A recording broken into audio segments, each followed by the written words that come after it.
एकनाथजी शिंदे साहेब आता आपल्याशी संवाद साधतायत। छत्रपती शिवाजी महाराज की जय भवानी। आई अंबाबाईच्या चरणी वंदन करतो। राजमाता जिजाऊ मासाहेब, महाराणी ताराराणी, सामाजिक क्रांतीचे जनक राजश्री छत्रपती शाहू महाराज यांना विनम्र अभिवादन। आणि आजच्या या मुख्यमंत्री माझी लाडकी बहीण योजनेसाठी उपस्थित सर्व एवढ्या मोठ्या संख्येने इकडे नजर पोहोचत नाही तिथपर्यंत माझ्या बहिणी आहेत, इकडे नजर पोहोचत नाही तिथपर्यंत माझ्या बहिणी आहेत, इकडेही नजर पोहोचत नाही तिथपर्यंत माझ्या बहिणी आहेत। या सर्व बहिणींना माझा नमस्कार, सगळ्यांना खूप खूप शुभेच्छा। आणि आज आमच्या दोन्ही भावांनी म्हणजे दोन्ही उपमुख्यमंत्री महोदयांनी अतिशय सविस्तर असं या ठिकाणी योजनांच्या बद्दल आपल्याला माहिती दिलेली आहे। खरं म्हणजे ही योजना सर्वसामान्य महिलांसाठी, सर्वसामान्य बहिणींसाठी आणल्यानंतर अनेक लोकांच्या पोटात दुखायला लागलं। त्यांना पोटदुखी झाली, डोकेदुखी झाली, पाठदुखी, सगळे आजार झाले। आणि योजना कशी बदनाम करायची, ही योजना खोटी आहे, ही योजना फक्त चुनावी जुमला आहे, ही योजना, या योजनेतून पैसे मिळणार नाहीत असं वारंवार विरोधक सांगू लागले। एवढ्यावर ते थांबले नाहीत, ते कोर्टात देखील गेले।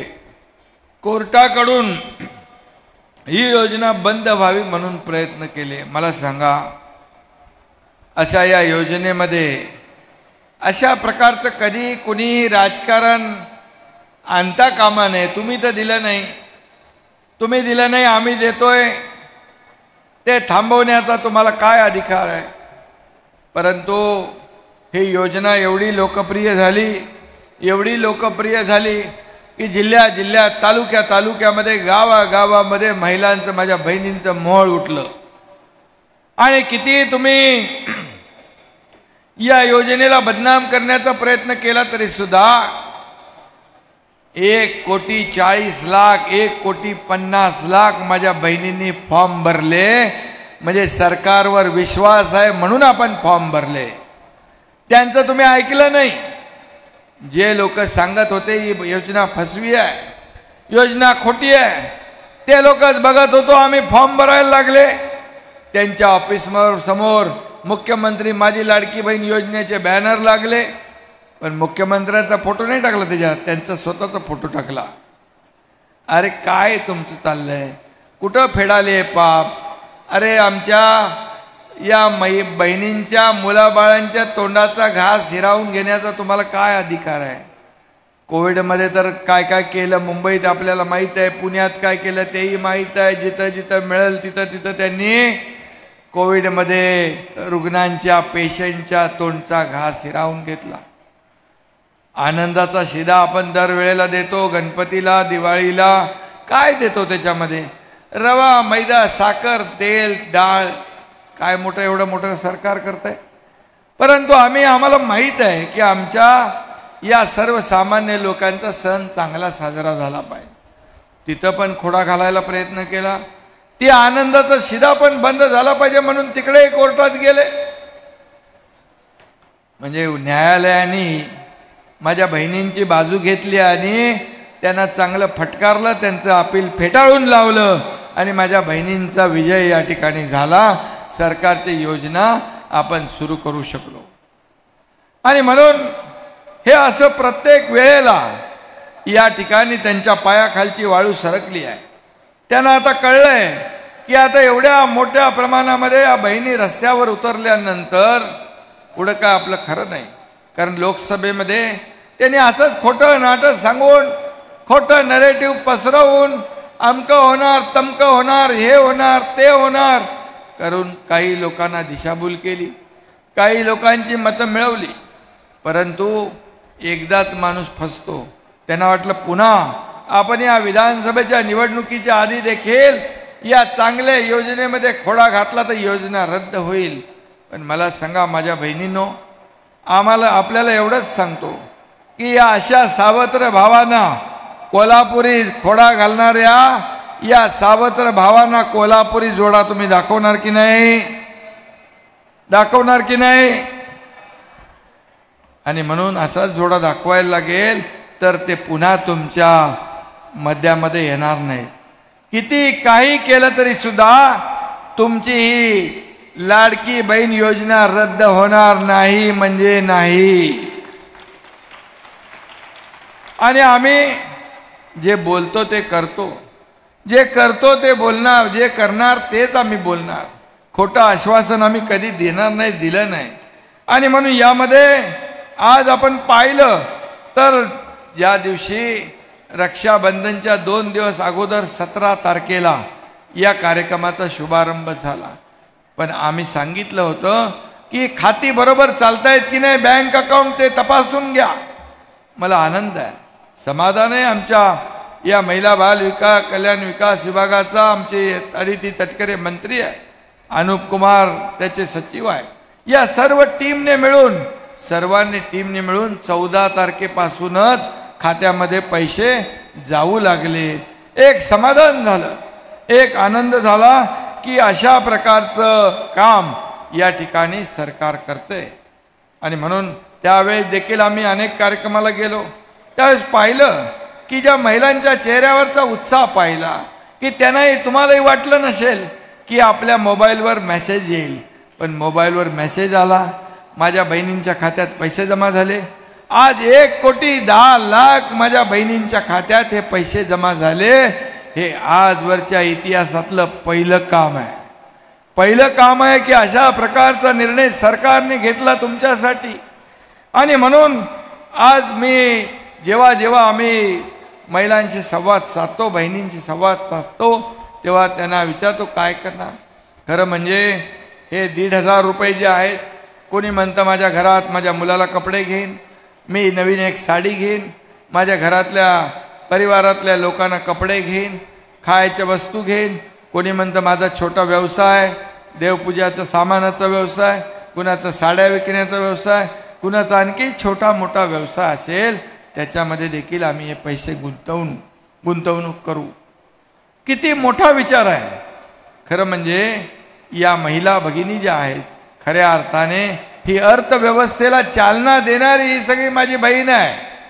कारण हे पैसे मार्केटमध्ये येणार, हे पैसे पुन्हा बाजारात येणार, अर्थव्यवस्था मजबूत होणार आणि खरं म्हणजे त्या शहराला, त्या जिल्ह्याला अर्थव्यवस्थेमध्ये चालना मिळणार. आणि म्हणून महिला सक्षम तर देश सक्षम, माझी बहीण सक्षम तर आपलं राज्य सक्षम. आदरणीय प्रधानमंत्री देखील म्हणतात की महिलांना सक्षम करा, त्यांना आत्मनिर्भर करा, त्यांचा आत्मसन्मान त्यांना मिळवून द्या. खऱ्या अर्थाने मी आपल्याला एवढंच सांगतो, खरं म्हणजे 1,500 रुपये ज्या लोकांना, जे लोक सोन्याचा चमचा घेऊन आले जन्माला, जे पैशांच्या राशीत लोळतात, त्यांना 1,500चं महत्त्व कळणार नाही. परंतु जे सोन्याचा चमचा घेऊन जन्माला आलेत त्यांना हे कळणार नाही. पण गोरगरीब जनता जी काय, आम्ही देखील सर्वसामान्य कुटुंबातून आहोत.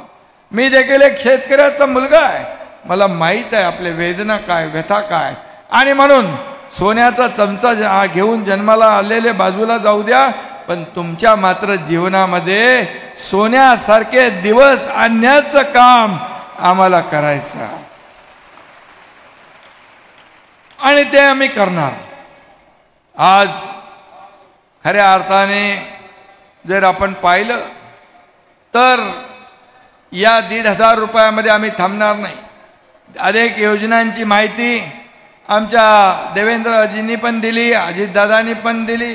पण मी आपल्याला सांगतो, ही योजना आम्ही 1,500वर थांबवणार नाही. तुम्हाला एकच सांगतो, जशी राज्याची आर्थिक ताकद वाढेल, 1,500चे 2,500 होतील, 2,000 होतील, 2,500 होतील, 3,000 होतील, किंबहुना त्याही पेक्षा जास्ती होतील, कारण आम्ही देणारे आहोत. आम्ही देणारे आहोत, आम्ही घेणारे नाही. ही लेना बँक नाही, ही देना बँक आहे. ज्यांनी कधी दिलं नाही त्यांना काय कळणार. आणि म्हणून आम्हाला तुम्हाला एवढंच सांगायचंय की काही लोक याची टिंगल करतात, पण या तुमच्या भावांनी तुम्हाला ही ओवाळणी दिलेली आहे. ही ओवाळणी परत घेऊ शकतो का? कधीच घेऊ शकत नाही. काही लोक म्हणतात, वेडे लोक, खुळे लोक काय काय म्हणायला लागे. पहिले तर पैसे येणार नाहीत म्हणाले, नंतर म्हणाले पैसे आल्यावर त्यांना अनपेक्षित पैसे आले, म्हणाले लवकर काढा लवकर काढा लवकर काढा, पैसे लवकर काढा. बरोबर आहे त्यांचं म्हणणं, तुम्ही पैसे लवकर काढा. हे तुमचे भाऊ तुमचे दुसरे पैसे त्या खात्यामध्ये टाकणार आणि पुन्हा तुम्हाला त्याचा फायदा होणार. आणि म्हणून एक सांगतो मी तुम्हाला, आम्ही 2 हप्ते तुमच्या खात्यात टाकलेले आहे. हे सरकार माझ्या बहिणींच्या खात्यात हप्ते भरणार आहे. पूर्वीसारखं हप्ते घेणार हे सरकार नाही. आणि म्हणून जे आम्ही बोलू ते करू आणि जे होणार आहे तेच आम्ही बोलणार. म्हणून तर एवढ्या योजना, लेक लाडकी लखपती योजना, 50% एसटी मध्ये सवलत, आज मुलींचं उच्च शिक्षण मोफत करण्याचा निर्णय आपण घेतला. हे सगळं करण्यामागचं एवढंच की तुमच्या व्यथा वेदना आम्हाला माहीत आहे. आणि म्हणून काही लोक या योजनेवर एवढ्या टीका करतायत, परंतु मी आपल्याला सांगतो, सर्वसामान्य माझी बहीण जी आहे तिच्या जीवनामध्ये काय एवढा मोठा काय आम्ही काय आकाश एवढं काय दिलेलं नाही, परंतु हे 1,500 रुपये ही काटकसर करून आपली भगिनी घर चालवत असते.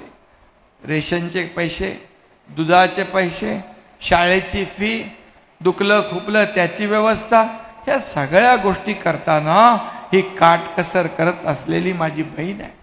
मग भावानी काय म्हणून त्यांना थोडा हातभार लावला तर तुमच्या पोटात दुखण्याचं कारण का? आणि म्हणून काही लोक मी या ठिकाणी पन्हाळ्यातली हरपवडे गावातली महिलेला विचारलं, ती म्हणाली दिवस रात्र मी शेतात काबाड कष्ट करते, फक्त 100 रुपये मिळतात.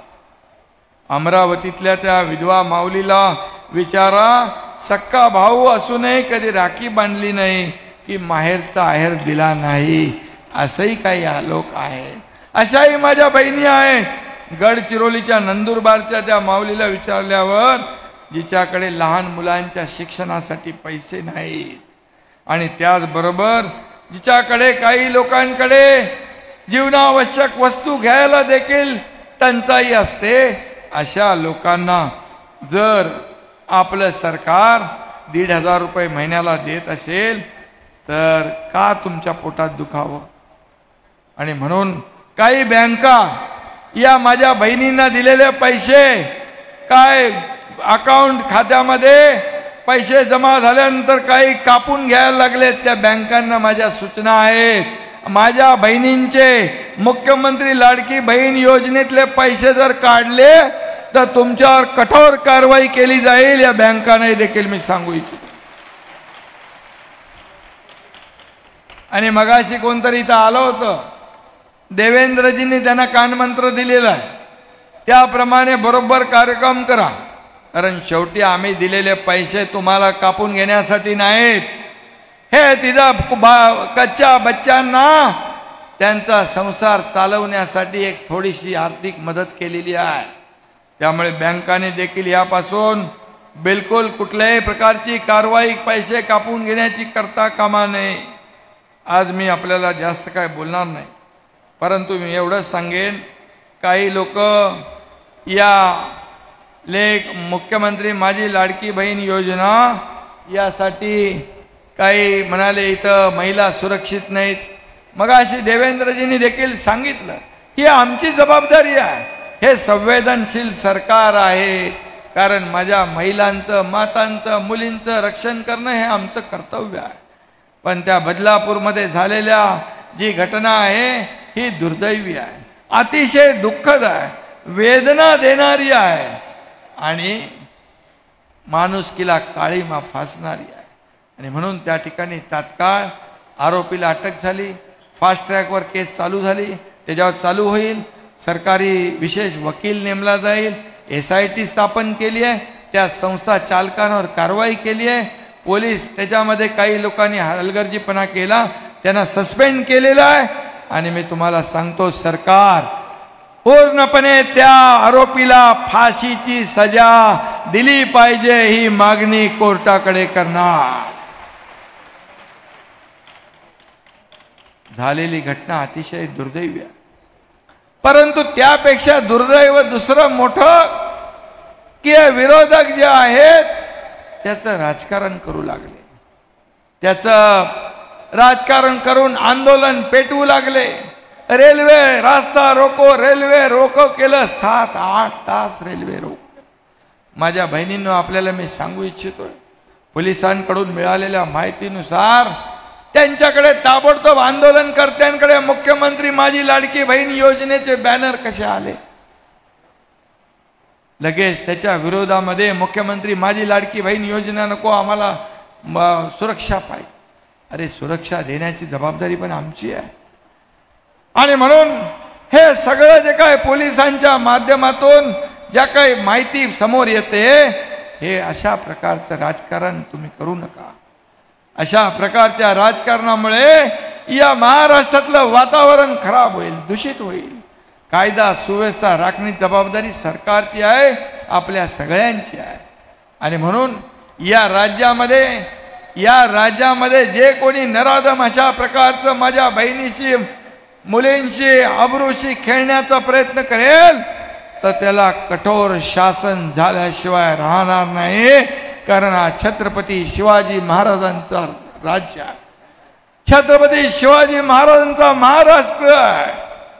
आणि म्हणून मी आपल्याला एवढंच सांगतो, मी म्हणालो की यामध्ये काही महिन्यांपूर्वी 2-4 महिन्यांपूर्वी एक अशी केस झाली होती पुण्यामध्ये, मावळमध्ये, आणि त्या केसमध्ये त्या आरोपीला फाशी झाली होती.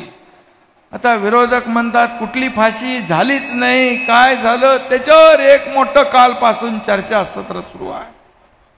पण मी आपल्याला सांगतो, मी कधीही दिलेला शब्द पाळणारा आणि हा एकनाथ शिंदे तुमचा भाऊ कधी खोटं न बोलणारा हा भाऊ आहे. आणि म्हणून तुम्हाला मी सांगतो, यामध्ये घटना मावळची होती आणि त्यामध्ये 2024 एप्रिल मे मध्ये त्या तेजस दळवी याला फाशीची सजा झाली. फाशीची सजा झाली. पोलिसांनी काम केलं, फास्ट ट्रॅक लावलं, तपास केला आणि फाशीची सजा झाली. त्या कोर्टाचे ऑर्डर जजमेंट माझ्याकडे आहे. आणि म्हणून विरोधकांनी फक्त राजकारण करताना खोटं बोला पण रेटून बोला, हे सगळं जे काय सुरू आहे हे बंद केलं पाहिजे. आणि म्हणून मी आपल्याला एवढंच सांगतो, हे पुणे शिवाजीनगर विशेष सत्र न्यायालयातली ही घटना आहे. कारण मला इथं बोलण्याचं कारण एवढं की कालपासून हाच मीडियावर सुरू आहे. मुख्यमंत्र्यांनी सांगितलं फाशी झाली, अरे फाशी झालीच नाही. जा विचारा, माहिती घ्या, मुख्यमंत्री कधी खोटं बोलणार नाही. आणि म्हणून यापुढे देखील अशा घटना घडू नयेत म्हणून जी काही काळजी घ्यायची, जे काय कडक निर्बंध आदेश लावायचे ते गृहमंत्री महोदयांनी देखील त्यांच्या भाषणात सांगितलेलं आहे. शेवटी आम्ही तुमचे भाऊ आहोत, आम्ही संवेदनशील सरकार आहे. हे गेंड्याच्या कातडीचं सरकार नाही आहे. तुमच्या काळात काय किती पाप झाली याचा मी इथे वापो करू इच्छित नाही, परंतु आमचं सरकार आल्यानंतर शेतकऱ्यांसाठी, माझ्या माता भगिनींसाठी, कामगारांसाठी, माझ्या लाडक्या भावांसाठी एवढ्या योजना केल्या.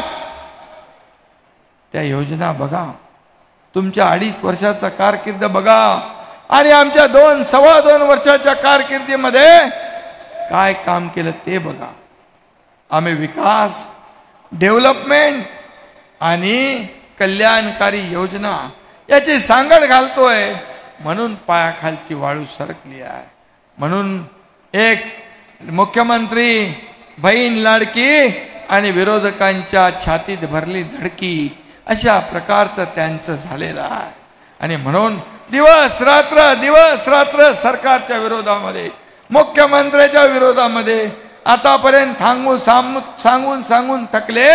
आज पडणार, उद्या पडणार, परवा पडणार, 6 महिन्यांनी पडणार, सरकार जाणार.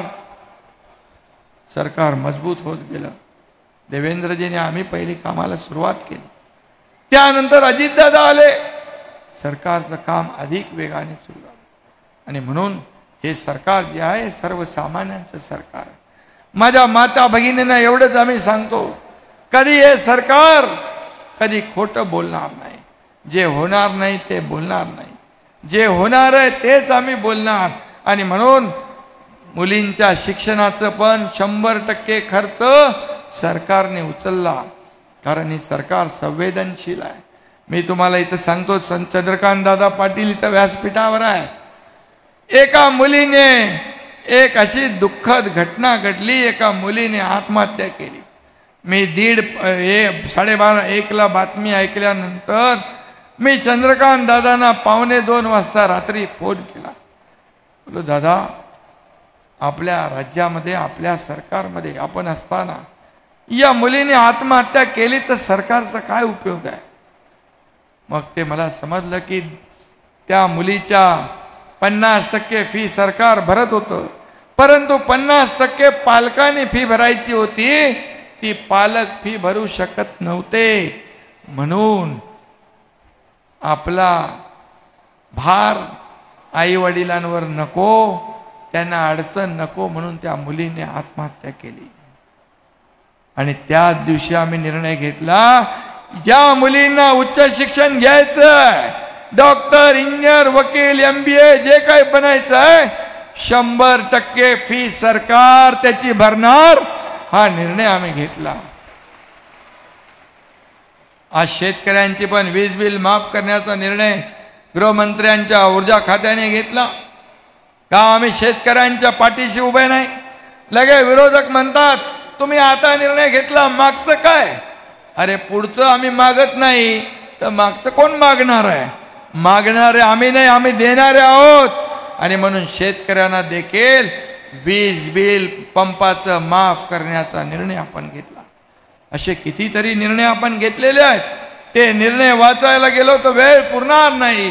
आणि म्हणून मी तुम्हाला एवढंच सांगतो, कुणीही काही म्हटलं तरी सुद्धा या ठिकाणी तुमची ही योजना कधी बंद होणार नाही. ही निवडणुकीपुरती नाही. एका महिन्यामध्ये कुठलाही निर्णय होतो आणि लगे अंमलबजावणी होते असं होत नाही. याच्यासाठी आम्ही 8-10 महिने याचं नियोजन करत होतो. आपल्याला पैसे देण्यासाठी अर्थसंकल्पात 33,000 कोटी रुपयांची तरतूद केलेली आहे. 33,000 कोटी रुपयांची. आणि मग लाडका भाऊ योजना पण आणा म्हणाले. मग आम्ही 6,000, 8,000, 10,000 प्रशिक्षण भत्ता देण्याचा निर्णय घेतला. त्यांच्याही हाताला काम मिळालं पाहिजे, बेरोजगारी संपली पाहिजे, आणि त्यावर देखील आपलं सरकार काम करतंय. आणि म्हणून मी आपल्याला एवढंच सांगतो की कुणावरही विश्वास ठेवू नका. हे सरकार तुमचं आहे. हे सर्वसामान्यांचं सरकार आहे. हे बळीराजाचं सरकार आहे. माझ्या बहिणींचं, भावांचं, ज्येष्ठांचं सरकार आहे. आणि म्हणजे आम्ही करू ते तुमच्यासाठीच करू. आम्हाला वैयक्तिक काही लाभाचा स्वार्थ नाही आहे. यापूर्वी सरकार जी होती, सरकार यापूर्वीचं 2.5 वर्षाचं काळातलं सरकारचं काम तुम्ही पाहिलेलं आहे. त्याच्यावर मी ते भाष्य करू इच्छित नाही, टीकाही करू इच्छित नाही. त्याने आरोप करून करून थकले. पण हा एकनाथ शिंदे आणि आम्ही आरोप करणार नाही, आरोपाला कामातून उत्तर देऊ. आणि हेच काम आम्ही केलं. मुख्यमंत्री माझी लाडकी बहीण योजना, त्यामुळे ते हवालदिल झालेत, बिथरलेत.